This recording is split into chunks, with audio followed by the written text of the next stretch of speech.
Good evening. இன்றைக்கி நாங்கள் பேச போகிற விஷயம் என்னென்னா டிசிஷன் மேக்கிங். ஒரு டிசிஷன் எடுக்கக்குள்ள எப்படி மென்டல் மாடல்ஸ் அந்த ஒரு கான்செப்டை யூஸ் பண்ணி நல்ல டிசிஷன் எடுக்கிறது ஒரு இடத்துல என்றது தான் பேச போகிறோம். ஓகே, இப்போ இது வந்து பெரும்பாலான ஆட்கள் கேள்விப்பட்டிருக்க மாட்டோம். பெரும்பாலான ஆட்களுக்கு இது பெரும்பாலும் இம்பார்ட்டண்ட்டானதாக இருக்காது. ஏண்டா நாங்கள் டிசிஷன் மேக் பண்ணுறதை பற்றி பெருசாக யோசிக்கிறது இல்லை. அப்போ இது சம்மந்தமாக பார்க்கக்குள்ள எப்பயுமே ஒரு முடிவு எடுக்கக்குள்ள எங்களுக்கு வந்து நிறைய பிளைண்ட் ஸ்பாட் இருக்கும். அதாவது அந்த முடிவை நாங்கள் எதை வச்சு எடுக்கிறோம், அந்த முடிவு எடுக்கிறதுனால வரக்கூடிய பிரச்சனைகள், நன்மைகள், அது எவ்வளவு காலத்துக்கு, அந்த விடயங்களை பற்றி நாங்கள் பெரும்பாலும் யோசிக்கிறது இல்லை. இதுக்காக உருவாக்கப்பட்டது தான் மென்டல் மாடல்ஸ். ஒரு முடிவு எடுக்கக்குள்ள சாதாரணமாக எங்களோட சைக்காலஜியில் என்னென்ன பிரச்சனைகள் இருக்குதோ அந்த பிரச்சனைகள், அந்த பயசஸ் எல்லாத்தையும் அவாய்ட் பண்ணி கொண்டு ஒரு சிறப்பான முடிவு எடுக்கணும் கண்டது தான் இதில் நோக்கம். அதுக்காக உருவாக்கப்பட்டது தான் மென்டல் மாடல்ஸ். இப்போ 3 விஷயங்கள் வந்து எப்பயுமே நாங்கள் முடிவெடுக்கக்குள்ளே பிழையான முடிவு எடுக்கிறதுக்கு காரணமாக இருக்கும். அதில் முதலாவது வந்து பெர்செப்ஷன். உதாரணத்துக்கு ஒரு மோட்டார் சைக்கிள் மெக்கானிக் அதே சமயத்தில் ஒரு சாதாரணமான ஆட்கள் எங்களுக்கும் வித்தியாசத்தை பார்க்கக்குள்ள அந்த மோட்டார் பைக் மெக்கானிக்கு இந்த மோட்டார் சைக்கிளில் இருக்கிற பிரச்சனைகள் என்னென்னு தெரியும், இல்லாட்டி அதுக்கு ஏற்ற வரக்கூடிய கோஸ்ட் என்னென்னு தெரியும். இது மாதிரி தான் ஒரு ஸ்டாக் எக்ஸ்சேஞ்ச் செய்யக்கூடிய ஒரு ஆளுக்கு, ஏன்னா அவங்களுக்கு அது சம்மந்தமான நாலேஜ் இருக்குது. அப்போ எப்பயுமே ஒரு முடிவு எடுக்கக்குள்ள எங்களுக்கு அந்த முடிவுகள் சம்மந்தமான நாலேஜ் அவ்வளவு இல்லாட்டி நாங்கள் அந்த முடிவுகளை எடுக்கிறது தவிர்க்கணும். ஏண்டா அந்த இடத்துல தான் பிளைண்ட் ஸ்பாட்ஸ்ன்னு சொல்லுவாங்க. எங்களுக்கு நிறைய தெரியாத இடங்கள் இருக்கும். எப்பயுமே எல்லாம் தெரிஞ்சு கொண்டு தான் முடிவு எடுக்க முடியாது. ஆனால் இயலுமான வரைக்கும் அந்த பிளைண்ட் ஸ்பாட்ஸ் இல்லாத மாதிரி முடிவுகளை நாங்கள் எடுக்கிறது தான் நல்லா. அடுத்த 2வது ஈகோ. எங்களுக்கு ஒரு விஷயம் அறகுறையாக தெரிஞ்சிருக்கின்றக்குள்ள அது ஒரு பெரிய பிரச்சனை. ஏண்டா ஈகோ என்று பார்க்கும்போது எங்களுக்கு ஒரு விஷயம் கொஞ்சம் தான் தெரிஞ்சிருக்குது, ஆனால் எங்களோட சப்கான்ஷியஸ் அதை ஏற்றுக்கொள்ள மறுக்கு. உடனே எங்களோட ஈகோ என்ன சொல்லுமெண்டா, ஓகே உனக்கு எல்லாம் தெரிஞ்சுட்டு அடுத்த ஸ்டெப்புக்கு போ, அடுத்தது அந்த வேலையை செய் அந்த மாதிரி சொல்லும். நான் எப்பயுமே நிறைய பேரோட அதை டிஸ்கஸ் பண்ணுறது, அதில் மேலும் நிறைய பேரோட பெர்செப்ஷன்ஸை பார்க்குறது தான் நல்ல முடிவு எடுக்கிறதுக்கு உதவும். ஆனால் ஈகோ விடாது. ஏண்டா ஈகோன்றது வந்து எப்பயுமே சரியான குயிக்காக வரும், வெளியில் வரும், அதில் எஃபெக்டும் கூடவாக இருக்கும். ஒரு முடிவு எடுக்கக்குள்ளே எப்பயுமே ஒரு முடிவு எடுக்கக்குள்ளே நிதானமாக இருக்கிறதெல்லாம். அதுக்காக தான் சொல்கிறவங்க நீங்கள் ஒரு முக்கியமான முடிவு எடுக்கக்குள்ளே எப்பயுமே கண்ணை மூடி மூச்சு ஆழமாக எடுத்து விட்டு 10 செகண்ட் கவுண்ட் பண்ணுங்கள். அதுக்கு பிறகு ஒரு முடிவு எடுக்கக்குள்ளே உங்களோட மைண்ட் நிதானமாக இருக்கும். உங்களோட ஈகோ வெளியில் வரும்போது உங்களோட கான்ஷியஸ் மைண்டால் கண்ட்ரோல் பண்ணி கொண்டு உங்களால் ஒரு சரியான முடிவை எடுக்கக்கூடிய மாதிரி இருக்கும். அதே மாதிரி 3வது விஷயம் வந்து ஒரு முடிவை நாங்கள் எடுக்கக்குள்ள அதால் வரக்கூடிய அவுட்கம் வந்து உடனே வரக்கூடிய ஒரு விஷயமாக இல்லாமல் இருக்கிறது. உதாரணத்துக்கு இப்போ நீங்கள் நெருப்பில் கையை வச்சுட்டீங்க, நெருப்பு சுட்டுட்டுது, அப்போ என்ன செய்வீங்க, உடனே நெருப்புலேருந்து கையை எடுத்துடுவீங்க, ஏண்டா அது பெயினை தருதுன்றது. இதே இடத்துல உங்களுக்கு எக்ஸாம் வரப்போகுது செமஸ்டர் கடைசியில், அப்போ நீங்கள் என்ன செய்வீங்க, கடைசியில் தான் வச்சு படிப்பீங்க. இந்த மாதிரி இருந்தால் இந்த 2ஐயும் ஒப்பிட்டோம்டா, இப்போ நெருப்பு சுடைக்குள்ளே உடனே கையை எடுத்துட்டோமில்லோ, இந்த விஷயம் அந்த இடத்துல வரக்கூடிய ஒரு நல்ல ஒரு தூண்டல் பெறுவதுன்ற மட்டும் இல்லாமல் ஒரு சரியான பாடமாக இருக்கும். எப்படி என்றால் சூடான எந்த ஒரு இடத்துலையுமே நாங்கள் கையை வைக்கக்கூடாதுன்றது. ஏனென்றால் அந்த எடுத்த முடிவுக்கான ரிசல்ட்ஸும் கான்சிக்வன்ஸையும் நீங்கள் உடனே அனுபவிச்சிட்டீங்க, அதனால் அது உங்களுக்கு ஒரு பாடம்.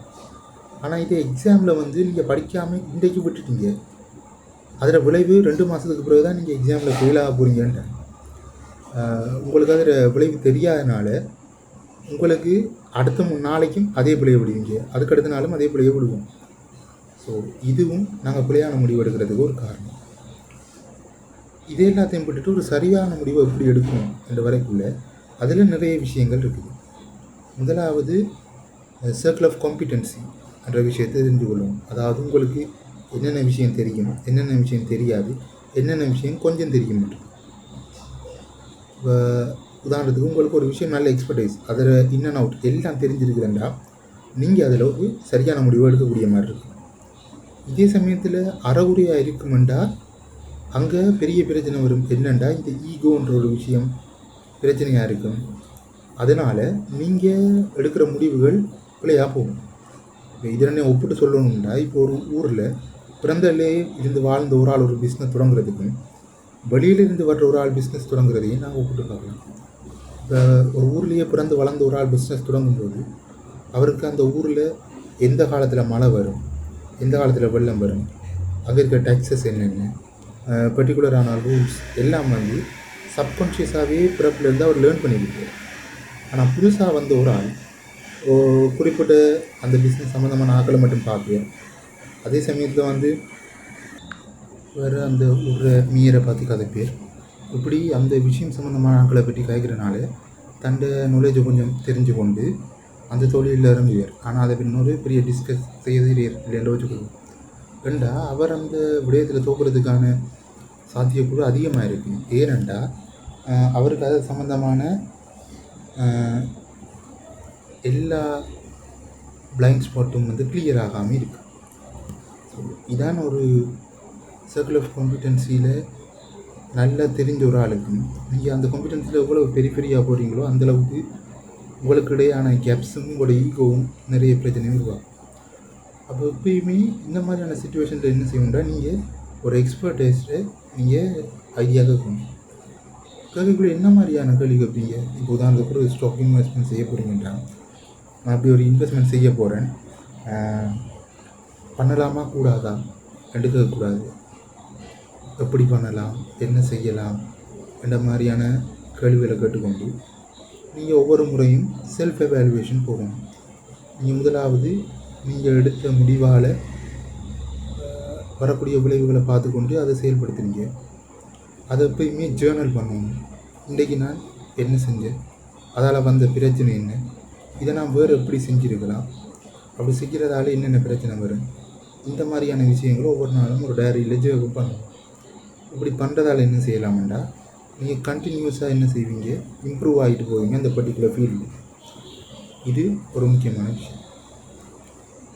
அடுத்த 3வது, உங்களுக்கு இந்த விஷயம் எதுவுமே தெரியலை, இதை பற்றி ஒன்றுமே தெரியாத ஒரு விஷயத்தில் இருக்கீங்கன்னா நீங்கள் அதை அக்செப்ட் பண்ணிக்கொள்ளணும். முதலாவது உங்களுக்கு எதுவுமே தெரியாதுன்றது. சார்லி மங்கரில் ஒரு நல்ல கோட் இருக்குது, எப்பயுமே வந்து தன்னோட ஆப்போசிட் பர்சனை விட அந்த பர்சன் கதைக்கிற விஷயத்தை பற்றி இன்னும் நான் தெரிஞ்சால் மட்டும்தான் அவரோட குறிப்பிட்ட டீலில் தான் இருப்பேன்னு சொல்லியிருக்கேன். இதுக்கான காரணம் என்னென்னா, எப்பயுமே அந்த நாலேஜ் கேப்ஸ்ன்றது பிரச்சனையாக இருக்க முடியாது. இதே மாதிரி விக்டோரியா அவள் மகாராணி வந்து ஆட்சி செய்யும்போது கூட அவருக்கு அவங்களோட அண்ணா மாதிரியோ அப்பா மாதிரியோ ஆட்சி செய்கிறதுல பெரிய எக்ஸ்பர்டைஸ் இல்லை.